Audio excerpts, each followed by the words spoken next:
रहीम, अस्सलाम वालेकुम। आप सबको एक मुलाकात पीसीजी के साथ प्रोग्राम में खुशामदीद। हमारे आज के मेहमान हैं अब्दुल काशिफ साहब, जिनका ताल्लुक एक इल्मी और अदबी घराने से है। उनके दादा अब्दुल बारी आसी मारूफ अदबी शख्सियत थे। अब्दुल काशिफ साहब ने इलाहाबाद की एक मशहूर जामिया से एमबीए तक तालीम हासिल की।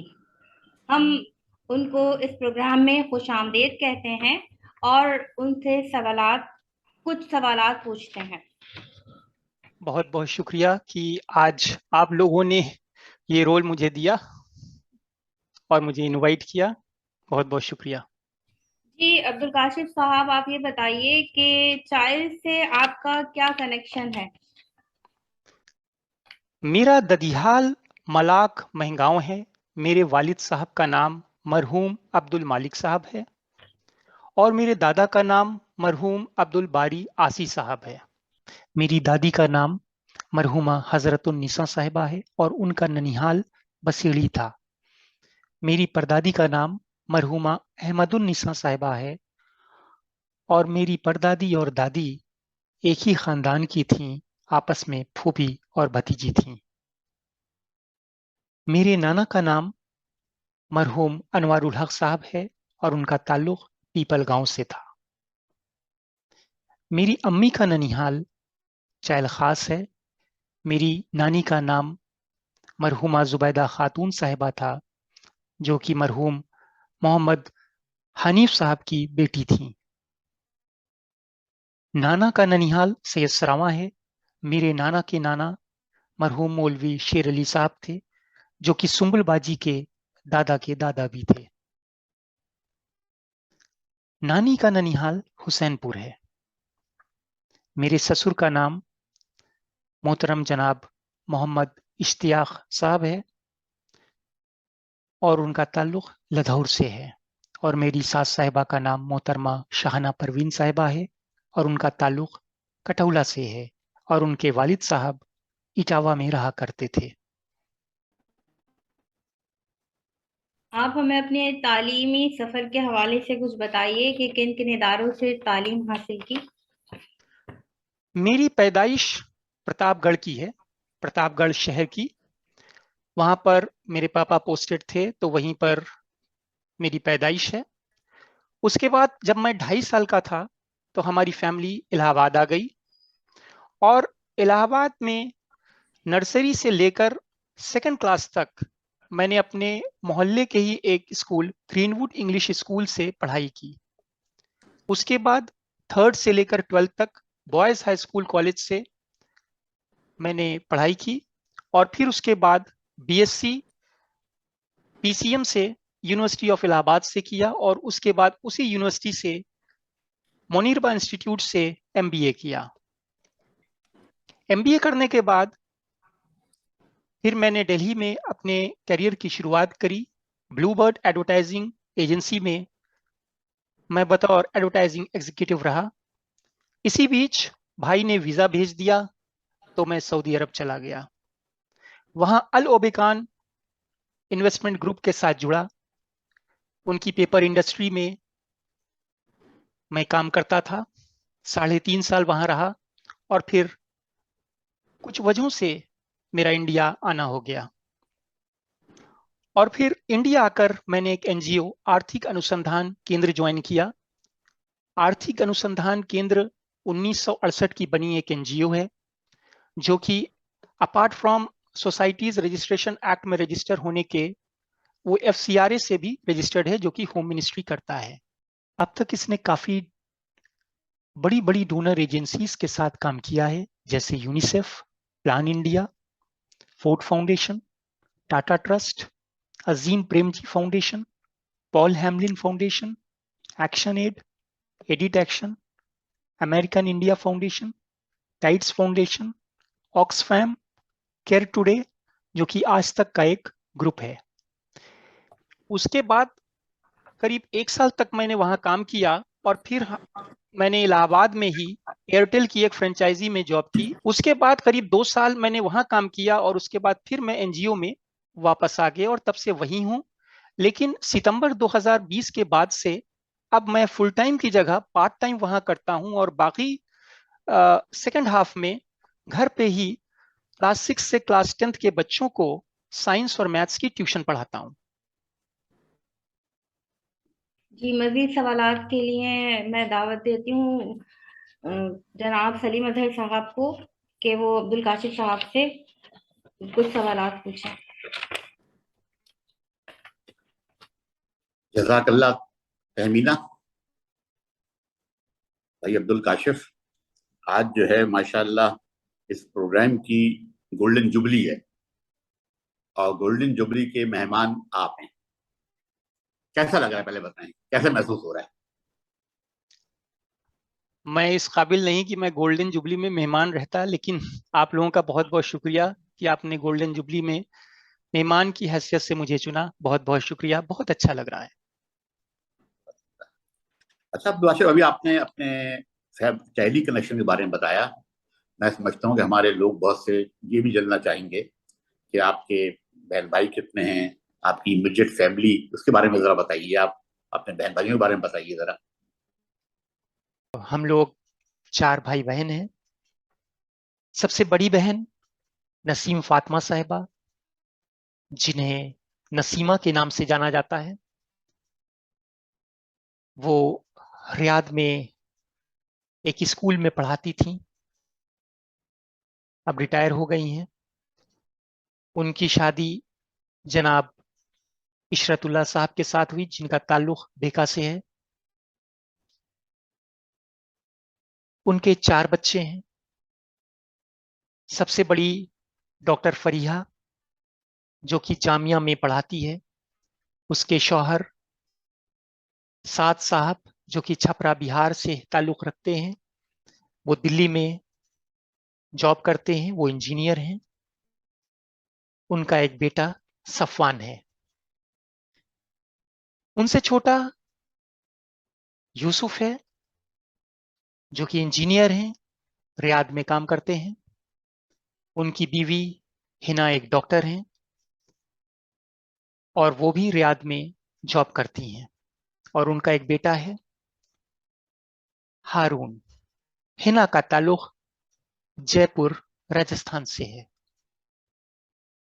और उसके बाद तीसरे नंबर की डॉक्टर राबिया हैं, जो कि लखनऊ से एमडीएस कर रही हैं। चौथे नंबर के ईसा हैं, जो कि हाफिज कुरान भी हैं और इंजीनियर भी हैं, और रियाद में एक स्कूल में, एक यूनिवर्सिटी में पढ़ा रहे हैं।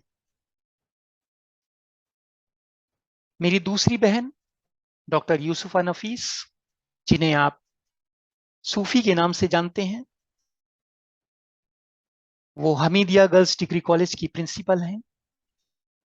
उनके शौहर अकील फारूकी साहब का ताल्लुक हरदोई जिले से है, लेकिन वो यहीं इलाहाबाद में इंडियन टेलीफोन इंडस्ट्रीज में मुलाजिम थे, तो वो यहीं पर बेस्ड थे, अब रिटायर हो गए हैं। बाजी के मेरे 3 बच्चे हैं। सबसे बड़ी सिदरा, जो कि एक इंजीनियर है। उनके शौहर शारिफ हैं, जो कि कटौला के जनाब इरशाद साहब, जमीर मोहसिन साहब के साहबजादे हैं, और वो लोग कानपुर में रहते हैं। और सिदरा के दो बच्चे हैं, एक सादी और एक इनारा। फिर सिदरा के बाद नबील है। नबील एक इंजीनियर है और सऊदी अरब में जॉब करता है। उसकी बीवी का ताल्लुक फूलपुर से है। फूलपुर के मसूद अहमद साहब की बेटी है वो। और मसूद अहमद साहब जो हैं, वो चैल खास के आरिफ अमीन साहब के साले साहब हैं।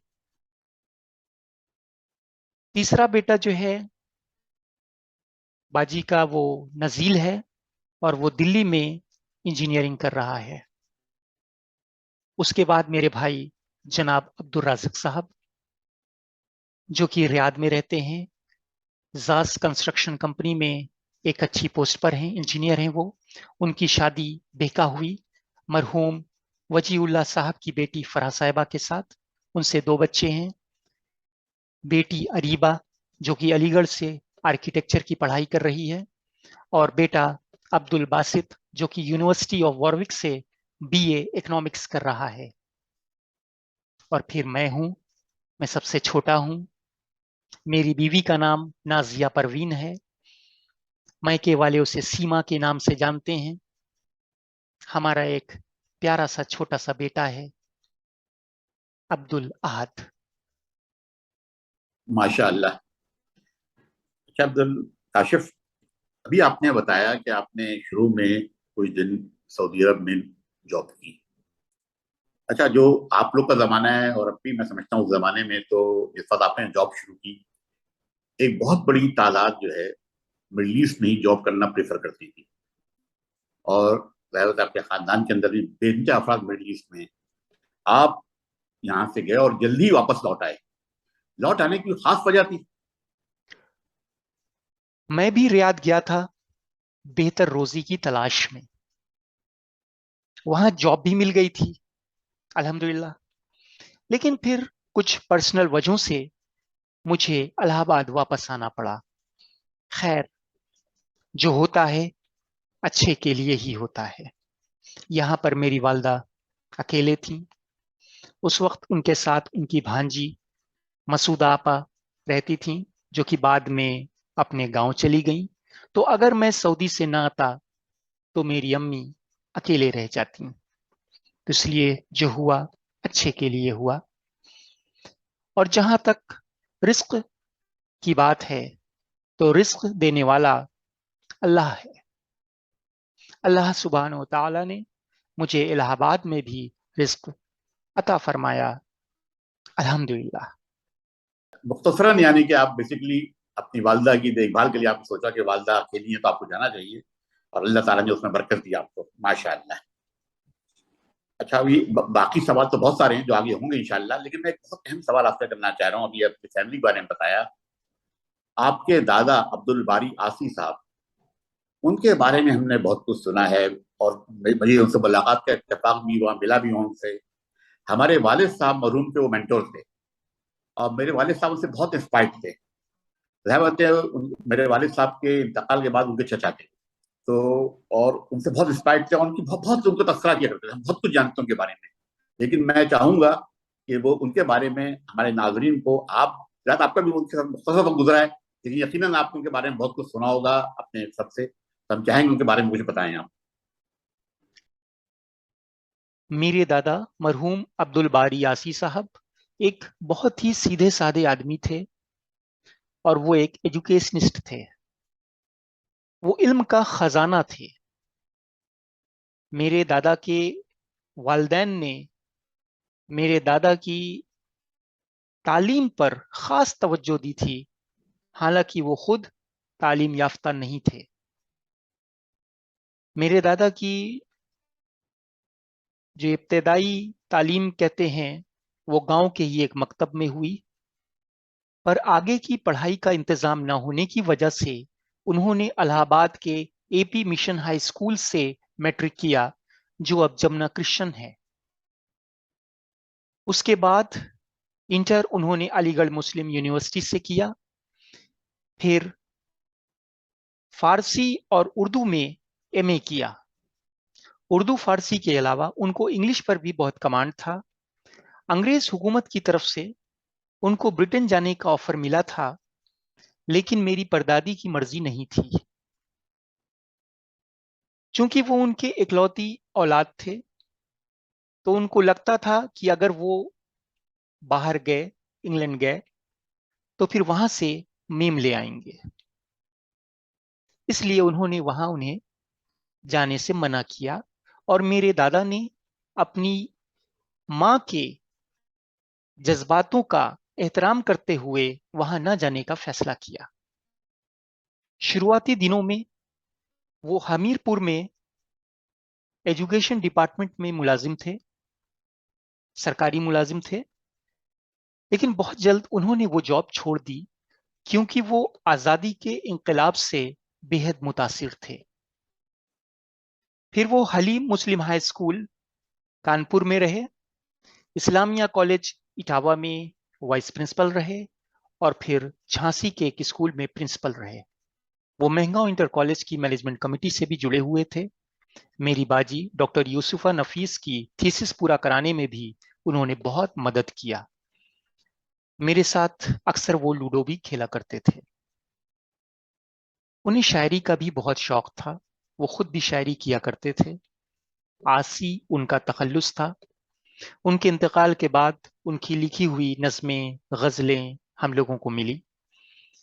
मेरी बाजी डॉक्टर यूसुफा ने 2016 में उन सबको कंपाइल करके पब्लिश करवाया बयाज़े आसी के नाम से, लेकिन उसकी चंद ही कॉपीज पब्लिश हुई। इंशाअल्लाह बहुत जल्द उसकी कई कॉपीज फिर पब्लिश की जाएंगी। उनका लिखा हुआ कुछ सुनाना चाहूंगा। हिंदू मुस्लिम पर वो लिखते हैं, मस्जिद के सामने कोई बाजा बजाए क्यों, मस्जिद के सामने कोई बाजा बजाए क्यों, मंदिर के आगे कोई ज़बा करे गाए क्यों, ये रोज रोज की हो यहां हाय हाय क्यों, हम खुद न लड़ना चाहें तो कोई लड़ाए क्यों, अब भी हमारे दर्द का दरमा करे कोई, पैदा बहारे रफ्ता के सामा करे कोई, ऐसा ना हो वक्त गुजर जाए कुछ ना हो, ऐसा ना हो मरीज ये मर जाए कुछ ना हो। महंगाओं पर एक नज्म लिखी, प्यारा वतन महंगाओं। उसकी 2 लाइन पेश कर रहा हूं। वो जमाना अब नहीं बंदूक का तलवार का, वो जमाना अब नहीं बंदूक का तलवार का, गदर में बागी बना था जिससे तू सरकार का। माशाल्लाह। आपने भी जो तुकबंदी करते हैं या शेर व शायरी, यकीनन उन्हीं से आपने उस्ताद ली है, बिल्कुल उनसे बिल्कुल इंस्पायर्ड है आप भी यकीनन। मेरे बिल्कुल पास भी बिल्कुल। उनके बहुत सारे खतूत हैं जो मेरे वालिद साहब के नाम पे क्या हैं, और सारे सब खतूत में शेर व शायरी का एक, यानी कि अदबी अदबी खतूत है वो, और शेर व शायरी बहुत है माशाल्लाह से। मेरे पास अभी तक स्टॉक है वो, और मैंने रखा हुआ है एहतियात से उसे। उसके अलावा अल जमियत दिल्ली के अंदर भी वो कॉलम लिखा करते थे। मेरे पास उस जमाने का जमियत दिल्ली मौजूद है जिसमें कॉलम लिखते थे वो, उनके हाथ का कॉलम। बहरहाल ये एक बड़े, हम सब उनसे इंस्पायर्ड है। हमने सुना ही सुना अपने वालिद साहब से, लेकिन हम भी इंस्पायर्ड हैं। मुलाकात भी मेरी है उनसे तो 3-4 महीने की, जब मैं गया था इंडिया, अल्हम्दुलिल्लाह। अभी सब बताया अपना फैमिली बारे में, बहन भाइयों के बारे में। जरा अपने वालिदैन के बारे में बताइए, इनका उनके बारे में कुछ माने बताएं आप। मेरे वालिद मरहूम अब्दुल मालिक साहब एक ऐसे शख्स थे जिन्होंने अपनी जिंदगी बेहद ही सादगी और ईमानदारी से गुजारी। उनकी बातों में बहुत वजन होता था, थोड़ा रिजर्व नेचर के थे, अपने काम से काम रखते थे। वो एजुकेशन से जुड़े हुए थे। वो जीआईसी प्रतापगढ़ और फिर सुल्तानपुर में लेक्चरर थे। उसके बाद वो इलाहाबाद में स्टेट इंस्टीट्यूट ऑफ एजुकेशन में मुलाजिम थे। उसके बाद वो माता टीला ललितपुर में एक सरकारी सेकेंडरी स्कूल में हेडमास्टर थे। जब भी वो ऑफिस जाते या स्कूल जाते तो वो हमेशा शेरवानी और टोपी में जाते और पजामे में जाते। मैं बहुत छोटा था जब उनका इंतकाल हुआ। दिवाली की छुट्टी थी, वो घर आए हुए थे माता टीला से। उनको बुखार चढ़ा। मेरी आपी उनको डॉक्टर के यहाँ ले गई थी। डॉक्टर के यहाँ से लौट रही थी दिखाकर कि चौक में अचानक वो आपी की तरफ उनकी बॉडी हो गई। तो रिक्शा को रुकवाया गया, वहां पे लोग इकट्ठे हुए, उन्होंने फौरन ही उनको घर भेज दिया एक ट्रॉली पे करके भेज दिया, क्योंकि उन्होंने देखा कि साथ में बेटी है तो कहीं घबराए ना जाए, इसलिए उन्होंने घर भेज दिया। समझने को वो समझ चुके थे कि अब वो इस दुनिया में नहीं है। उनकी कमी मुझे बहुत ही शिद्दत के साथ आज तक महसूस होती है। मेरी वालदा मोहतरमा नफीस फातिमा साहिबा एक ऐसी खातून है जिनके मिजाज, जिनके अखलाक, जिनकी मेहमान नवाजी पूरे परगना चायल में मशहूर है। अब तो उनको चलने में दिक्कत होती है, लेकिन जब तक उनके ताकत थी तो कोई भी शादी, कोई भी मिट्टी वो छोड़ती नहीं थी। अगर किसी शादी या किसी मिट्टी में वो नहीं पहुंच पाती थी तो लोग पूछते थे कि क्या हुआ, नफीसा नहीं आई, जरूर कोई खास वजह रही होगी। सबके सुख दुख में साथ देती थी, आज भी देती हैं, लेकिन अब पहले जैसी ताकत नहीं है। बेड से सिर्फ बाथरूम तक जा पाती हैं। दूर दूर के रिश्तेदारों को भी उन्होंने पकड़ कर रखा हुआ है। अल्लाह सुब्हानहू व तआला उनको हयात और सेहत अता फरमाए। जनाब, तो बहुत सारे सवाल हैं जिसमें परगना चाइल्ड ग्रुप के मुतालिक भी है, और भी बहुत सारे सवाल हैं। मैं चाहूंगा कि ये सवाल आपसे आगे मैं दूंगा सुबुल हसनैन साहिबा को, वो करें, और उसके बाद जफर आलम साहब हैं, वो करेंगे इंशाल्लाह। सुबुल हसनैन साहिबा। जी, बहुत बहुत शुक्रिया सलीम भाई। और काशिफ, इस प्रोग्राम में आपका बहुत खैर मकदम है, आपके अपने प्रोग्राम में आपका बहुत बहुत वेलकम है। अच्छा, बहुत आप बहुत शुक्रिया। जैसे कि काशिफ बताया, आप भाई बहनों में सबसे छोटे हैं, तो पैम्पर्ड तो बहुत रहे होंगे आप। भाई बहन खुद ही छोटे भाई बहन को ज्यादा पैम्पर्ड करते हैं। तो अपने बचपन के बारे में कुछ बताएं कि आप गर्मियों की छुट्टी में कहाँ जाते थे, कैसे समर ब्रेक और विंटर ब्रेक एंजॉय करते थे, और कोई एक मजेदार वाक्या जो आपको याद हो अपने बचपन से रिलेटेड, तो उसका शेयर करें हम लोगों के साथ। मैं बचपन में बहुत ही सीधा साधा बच्चा था, थोड़ा जिद्दी था, लेकिन बहुत ही सीधा साधा था। ये उछल कूद वाले खेल, दौड़ा भागी वाले खेल, ये सब मुझे बिल्कुल भी पसंद नहीं थे। गर्मी की छुट्टियों में हम लोग महंगांव जाया करते थे और वहाँ सब बच्चों के साथ मिलकर खेला करते थे। जहां तक मजेदार वाकया की बात है, तो ये वाकया है मेरे बचपन का, जब मैं केजी या नर्सरी में पढ़ता था, केजी में पढ़ता था। तो हुआ ये कि एक दिन मेरी अम्मी ने कई तरह के हलवे बनाए थे, और तो वो मेरे टिफिन में रखा, उसके साथ गरी रखी और कई चीजें रखी। मतलब कि वो सब चीजें उस टाइम में नियामत से कम नहीं थी। तो अब जब अगले दिन स्कूल लेकर गया मैं, तो मेरा दिल उसी में लगा हुआ था। खोल खोल के, अच्छा, जैसे ही पीरियड से पहले भी खोल के देख रहा था कि ओ अभी ब्रेक होगी तो खाया जाएगा, फिर रख लिया पीछे। फिर एक पीरियड खत्म हुआ, फिर निकाल के देखा कि फिर अभी ब्रेक होगी तो फिर खाया जाएगा, फिर रख लिया। और फिर जैसे ही ब्रेक हुई और मैंने बस्ते से वो निकालने के लिए जैसे ही मुड़ा, देखा वो गायब। अब तो पूछिए जो हाल था मेरा। अब उसके बाद उसको मैं लगा ढूंढने, और ढूंढते ढूंढते करीब 20 मिनट हो गए ब्रेक में। और तभी हमने देखा कि एक पेड़ पे, जो कि जैसे श्रब होती है ना, थोड़ा 3 फुट करीब ऊंचाई पर पेड़ पर वो टिफिन रखा हुआ है। तो एकदम से खुश हो गया मैं, और वहां गया, उसको उठाया, लेकिन खाली था। कोई और खा गया। वो टिफिन मेरे पास आज भी मौजूद है। यादगार। यादगार जी। ये तो चलिए हो गया।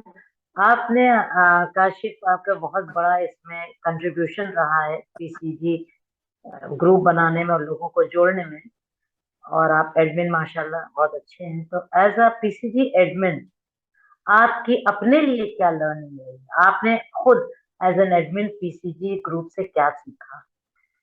पीसीजी से मैंने सीखा है कि मेहनत का फल मीठा होता है। अगर आप ईमानदारी से मेहनत करेंगे किसी भी काम में, तो उसका फल हमेशा मीठा ही होगा। और दूसरी बात, जो सीखी है वो ये कि किसी भी चाइल्डी ग्रुप को चलाना आसान काम नहीं है। अच्छा, सब्र। अच्छा, इसी से रिलेटेड है कि आपके हिसाब से पीसीजी की स्ट्रेंथ क्या है? ये एक बहुत स्ट्रांग ग्रुप है, तो इसकी स्ट्रेंथ के पीछे क्या राज क्या है, इसकी स्ट्रेंथ क्या है? पीसीजी की 3 सबसे बड़ी स्ट्रेंथ है। पहली, डाइवर्सिटी। पीसीजी एक बेहद डाइवर्स ग्रुप है। पीसीजी पर तकरीबन 6,500 मेंबर्स हैं और इसमें इंडियन मेंबर्स तो हैं ही, लेकिन पाकिस्तानी और एनआरआईज काफी तादाद में हैं, जो कि आपको दूसरे ग्रुप्स पर उमूमन नहीं देखने को मिलेंगे। फिर दूसरी स्ट्रेंथ है अपडेट्स। जितने अपडेट्स आपको पीसीजी पर मिलेंगे वो आपको कहीं और नहीं मिलेंगे। तीसरी स्ट्रेंथ है एडमिनशिप। पीसीजी की एडमिनशिप एक मैच्योर एडमिनशिप है, जिसके पास सलीम अजहर भाई और डॉक्टर तहमीना जैसे सीनियर लोग हैं, तो वहीं जफर आलम भाई जैसे नौजवान भी। पीसीजी की एडमिनशिप ने हमेशा न्यूट्रल होकर काम किया है, हमेशा ईमानदारी से काम किया है, इंसाफ पसंदी से काम किया है, और यही वजह रही कि पीसीजी मेंबर्स का इसे बेहद सपोर्ट और प्यार मिला। डाइवर्सिटी का डी, अपडेट्स का यू और एडमिनशिप का ए, यानी DUA, दुआ। 6,500 मेंबर्स की दुआ अपने आप में ही बहुत बड़ी स्ट्रेंथ है। और कोई दुआ आपको कब देता है? जब आपने उसके लिए कुछ अच्छा किया हो। दुआ तो सबसे बड़ी स्ट्रेंथ, नो डाउट, दुआ सबसे बड़ी स्ट्रेंथ है। पीसीजी एक सक्सेसफुल ग्रुप आया, पहला ग्रुप था पद्माचार्यों को सारी दुनिया में कनेक्ट करने के लिए, और एक बहुत सक्सेसफुल ग्रुप रहा ये, अल्हम्दुलिल्लाह। और सारी दुनिया में आप कहीं अमेरिका, कनाडा या कहीं भी आप जाइए, ये बात है। तो इसके पीछे का राज क्या है? What is the key to PCG success? आज की तारीख में परगना चैलियों का सबसे पुराना और सबसे बड़ा ग्रुप पीसीजी है। इससे पहले कि मैं आपको ये बताऊं कि पीसीजी क्यों कामयाब हुआ, मैं आपको बताना चाहता हूं कि आखिर कामयाबी का पैमाना क्या होना चाहिए। जहां पर बहुत सारे मेंबर्स होंगे, जहां पर मेंबर्स की गिनती सबसे ज्यादा होगी, उसे आप कामयाब कहेंगे? या फिर जहां रात दिन ढेरों पोस्ट्स, कमेंट्स आते होंगे, उसको आप कामयाब कहेंगी? मेरे हिसाब से ग्रुप तभी कामयाब होता है जब वो उस मकसद को पूरा कर ले, या उस मकसद की तरफ बढ़े जिस मकसद को लेकर वो बनाया गया। यानी किस हद तक ग्रुप ने अपने ऑब्जेक्टिव को पूरा किया, यही पैमाना है कि कौन सा ग्रुप कामयाब हुआ। अल्हम्दुलिल्लाह, पीसीजी के पास किसी भी चाइल्डी ग्रुप से सबसे ज्यादा तकरीबन 6,500 मेंबर्स हैं। अल्हम्दुलिल्लाह, कुछ लोग इसे कामयाबी का पैमाना मान सकते हैं, लेकिन मेरे ख्याल से पीसीजी इसलिए सक्सेसफुल हुआ क्योंकि वो जिस ऑब्जेक्टिव के लिए बना था वो उस पर रहा डटा, बिल्कुल भी नहीं हटा। यानी अपने मकसद को पूरा करने के लिए वो लगातार कदम उठाता रहा, जिससे उसे कामयाबी मिली।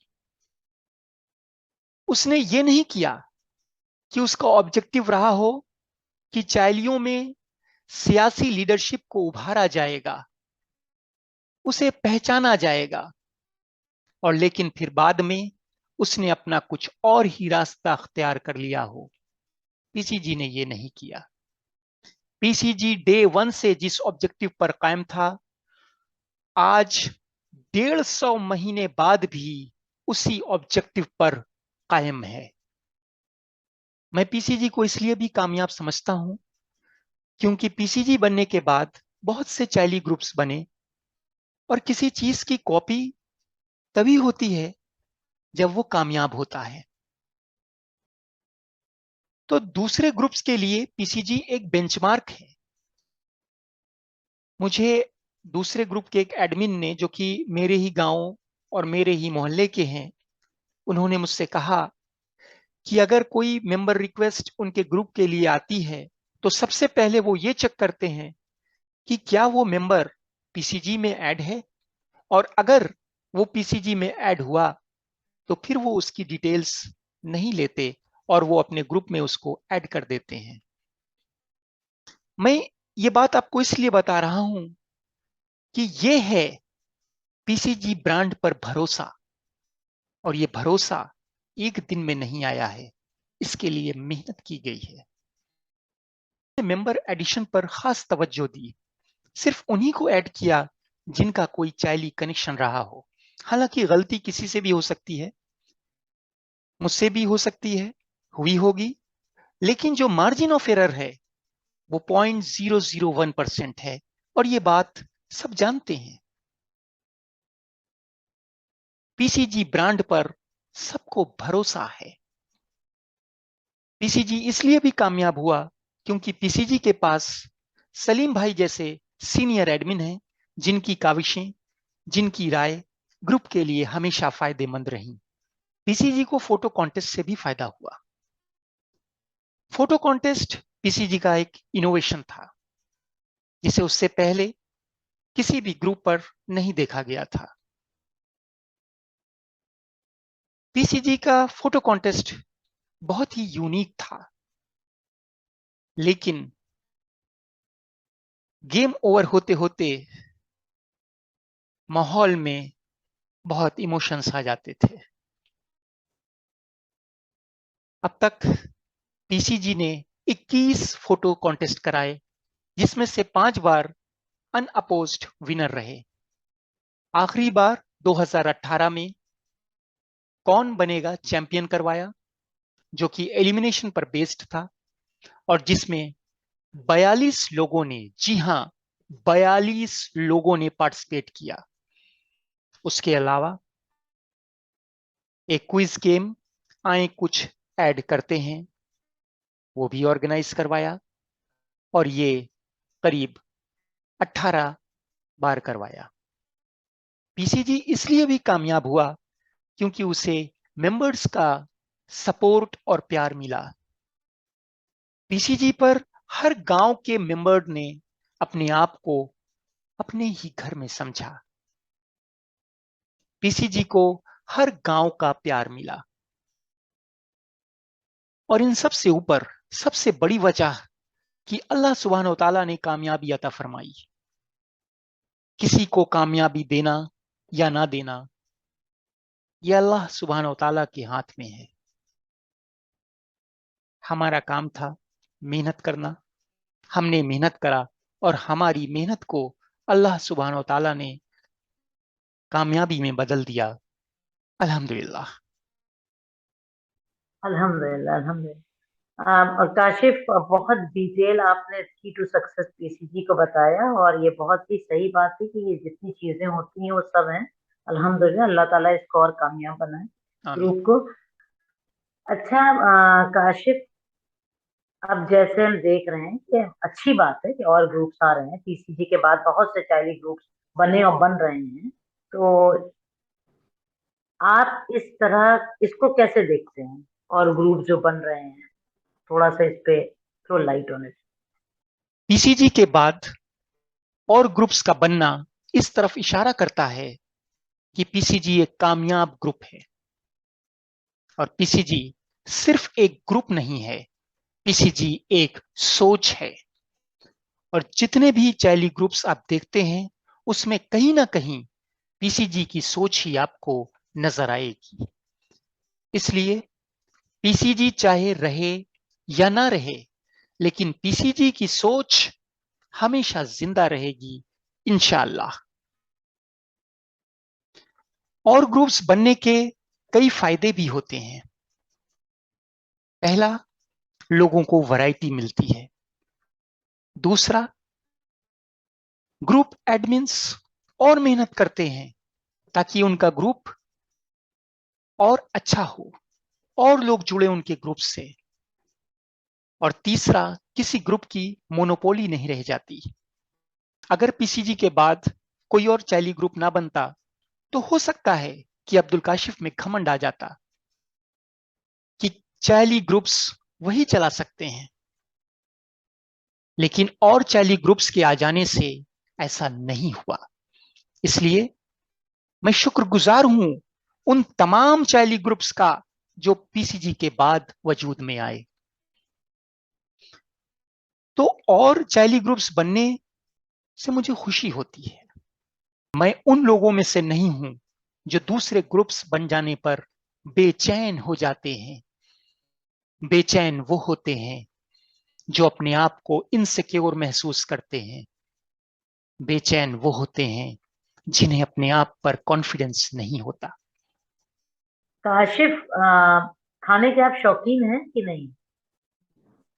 जी जी बस हूँ। ऐसे ही हैं, जय जी हूँ। खाने के शौकीन। अच्छा, तो खाने में आपको क्या पसंद है?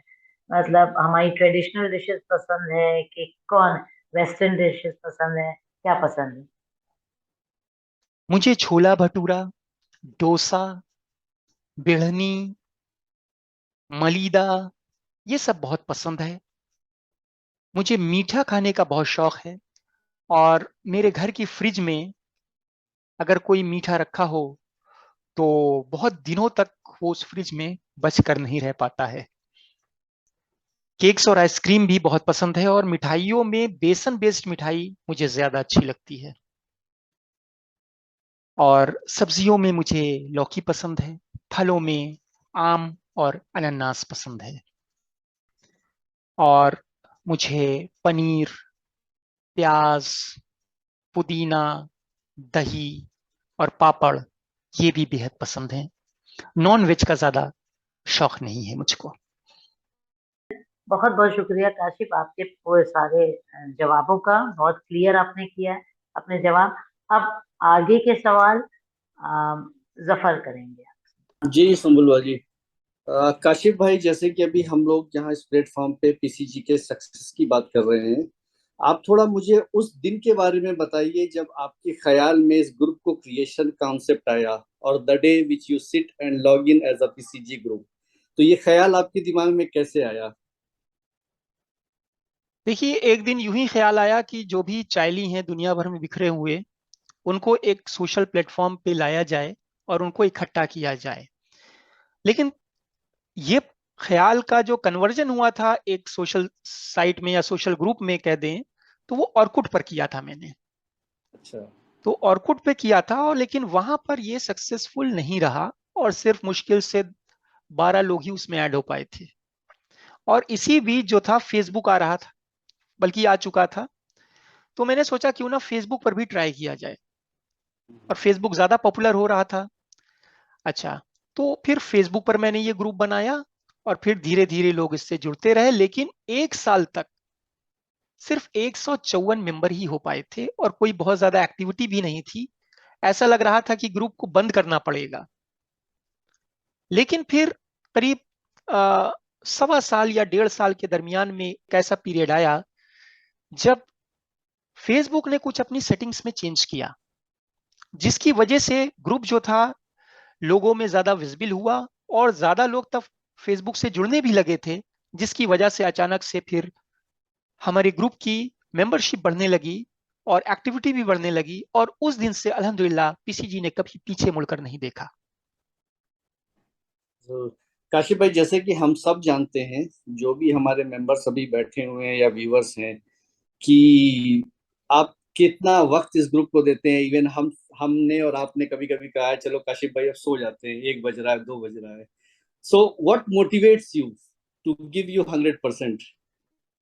पीसीजी मेंबर्स का प्यार और सपोर्ट मुझे ताकत देता है पीसीजी के लिए और मेहनत करने के लिए।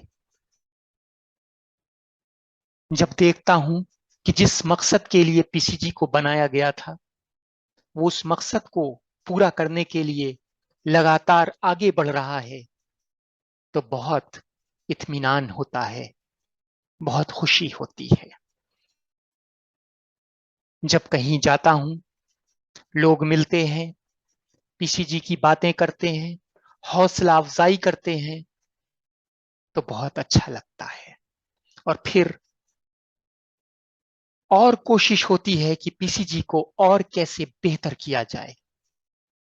पीसीजी के लिए और करना चाहता हूं, करना बहुत कुछ चाहता हूं, लेकिन टाइम अब उतना नहीं मिल पाता है।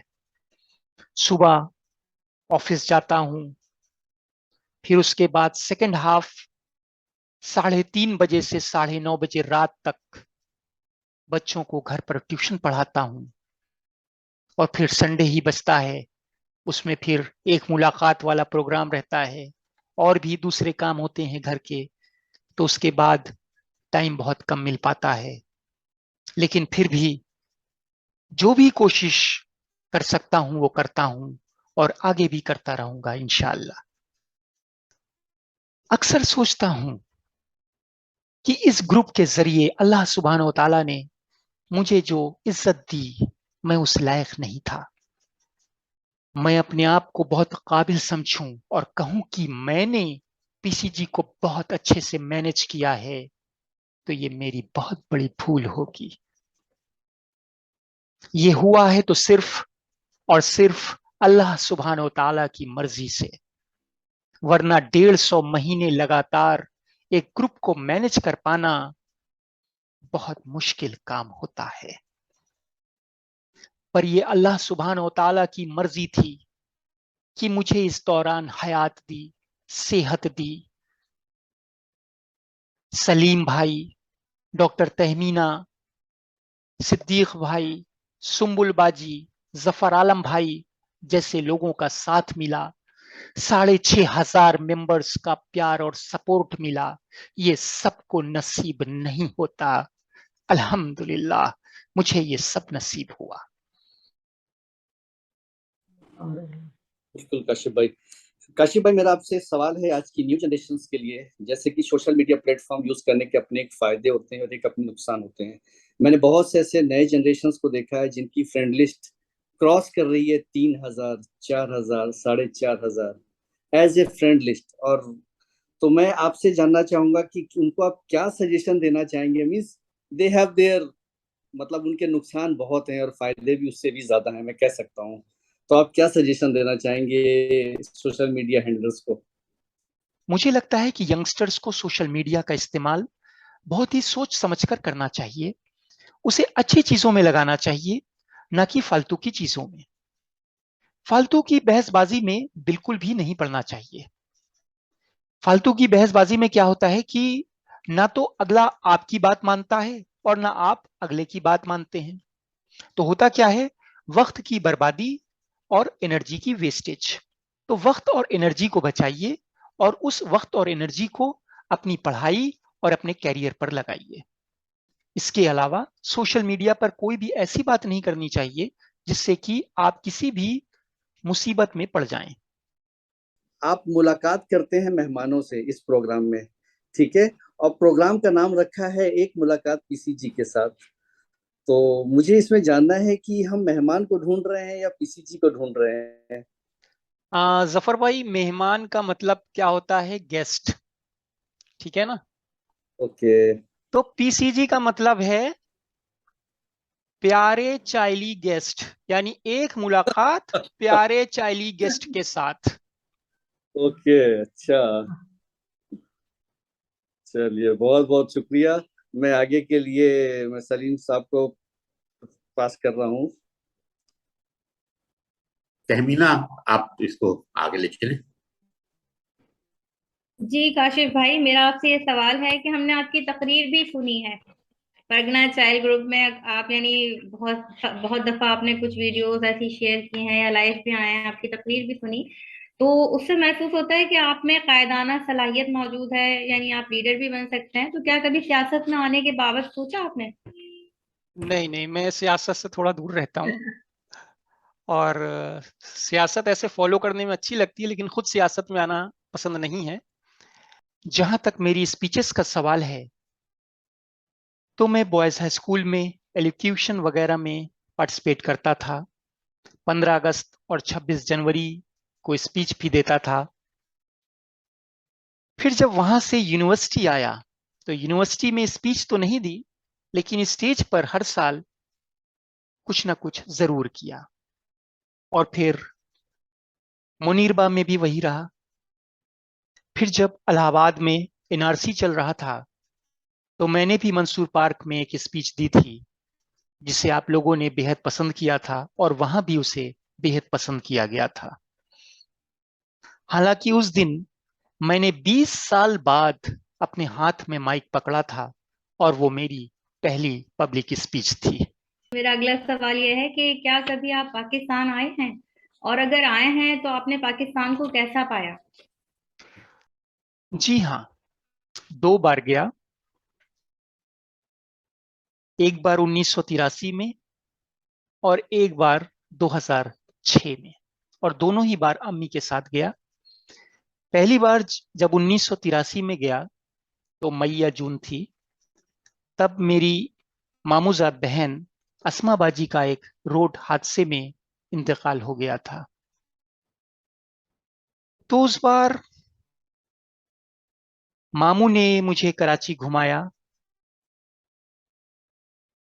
मुझे बच्चों की मैगजीन दिलाई, तालीम और तरबियत, नौनिहाल, आज भी मेरे पास वो मौजूद हैं। मुझे बड़ा अच्छा लगा, क्योंकि मैं एक छोटे से शहर इलाहाबाद से गया था, और वहाँ एक बड़ा शहर था कराची। तो मुझे बहुत अच्छा लगा। उस बार मरहूम अख्तर चचा, जो कि सलीम अजहर साहब के वालिद साहब थे, उन्होंने, और मरहूम सरफराज भाई ने, जो कि मेरी अम्मी के जो कि मेरी अम्मी की मामूजाद बहन बिट्टन खाला के बेटे थे, उन्होंने हमको तमाम रिश्तेदारों अजीजदारों के यहाँ मिलवाया, मुलाकात करवाई। फिर 2006 की नवंबर में मैं अम्मी के साथ गया। तब मेरे मामू की हालत नाजुक थी, और हमारे पहुंचने के तीसरे दिन उनका इंतकाल हो गया। उस बार मेरी मुलाकात अब्बास चचा से हुई, जो कि तहमीना चची के शौहर हैं। वो हमसे मिलने आए, एक रात भी वहां पर रहे। उन्होंने फिर तमाम रिश्तेदारों अजीजदारों से मुलाकात करवाई। सलीम अजहर भाई के छोटे भाई कलीम साहब भी हम लोगों को तमाम मिलवाने ले गए। तो बहुत ही खुलूस मिला, बहुत ही अच्छा लगा, बहुत ही मोहब्बत मिली। कुल मिला के बहुत अच्छा लगा। जी काशिफ भाई, अगला सवाल है कि कोई ख्वाब ऐसा जो अब तक पूरा नहीं हुआ? ख्वाब तो बस अब एक ही है कि मेरा जो छोटा बेटा है वो जल्द से बड़ा हो जाए, और वो एक अच्छा इंसान बने, दीन और दुनिया का इल्म हासिल करे। यही ख्वाब पूरा होना बाकी है। इंशाअल्लाह। आमीन आमीन इंशाअल्लाह। अच्छा, कोई जिंदगी का नाकाबिले फरामोश वाकया है तो आप जी सुनाना चाहें? जी, जिंदगी में मैं 2 वाकयों को आपसे शेयर करूंगा। पहला वाकया तो है कि इसी दिवाली का सीजन था, 1986 की बात है। मैं घर में अपने एक हम उम्र कह लीजिए, या मुझसे 1-2 साल छोटे नासिर इरफानी साहब, जो कि बरेठी के इरफानी साहब के साहबजादे हैं, उनके साथ मैं अपने घर में था। कहानी की किताबें पढ़ रहा था, और मेरी बड़ी बहन मेरे पापा को लेकर डॉक्टर को दिखाने गई थी। उनको कुछ बुखार वगैरह आ रहा था। मैं किताबें कहानियां पढ़ रहा था, उसमें सब कुछ पढ़ रहा था, तभी अचानक दरवाजे पर दस्तक होती है। मैं दरवाजा खोलता हूं तो देखता हूं कि मेरी बहन सामने खड़ी हैं, उनकी आंखों में आंसू हैं और सामने एक ट्रॉली पे मेरे पापा लेटे हैं। उन्होंने कहा कि पापा को कुछ हो गया है। जल्दी से उनको उठाकर अंदर ले आया गया, डॉक्टर को बुलाया गया और डॉक्टर ने उनको उनकी मौत का ऐलान कर दिया। वो वाकया हमको बहुत याद आता है। उनके इंतकाल के कई वक्त तक मुझे यही लगता था कि पापा इधर से आ रहे हैं, उधर से आ रहे हैं। मन करता था कि पुकारूं पापा, लेकिन फिर दिमाग कहता था कि नहीं, अब पापा इस दुनिया में नहीं है।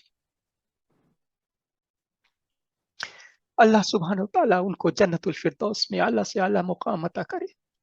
आमीन। आमीन। और दूसरा वाकया मेरे बचपन का ही है। जब मैं गरीब नवाज मदरसे के सामने हम लोग किराए के मकान में रहा करते थे। एक छोटा सा मकान था, आंगन में प्लास्टर भी नहीं था, छड़ें वहां निकली थीं। और हुआ क्या कि मेरी बाजी डॉक्टर यूसुफा नफीस उसमें कपड़े फैलाने गई हैंगर में, और उनको वहां उसी में वो चिपक गई। करंट आ गया उसमें, वो उसमें एकदम चिपक गई। और मेरी दादी ने जब ये देखा तो उनको लपक कर गई पकड़ने, और दादी भी उसी में चिपक गई। और पाकिस्तान से हमारी बिट्टन खाला आई हुई थी, वो भी गई, वो भी चिपक गई। 3-3 लोग चिपके हुए थे। और उस जमाने में हमारे घर में लकड़ी में खाना पकता था। तो मेरे भाई को बस अल्लाह ताला ने ये रास्ता सुझाया कि उस चैले से उन्होंने उस हैंगर को मारा और वो हैंगर अलग हो गया और तीनों लोग छूटे। मेरी बाजी का बदन एकदम स्याह पड़ चुका था। बाकी लोगों पर उतना असर नहीं हुआ था, लेकिन मेरी बाजी का बदन स्याह पड़ चुका था। और फिर डॉक्टर वगैरह आए, और फिर लेकिन अल्हम्दुलिल्लाह अल्लाह ताला ने उनको जिंदगी अता की। तो ये 2 वाकया हैं जो मैं कभी भूल नहीं सकता।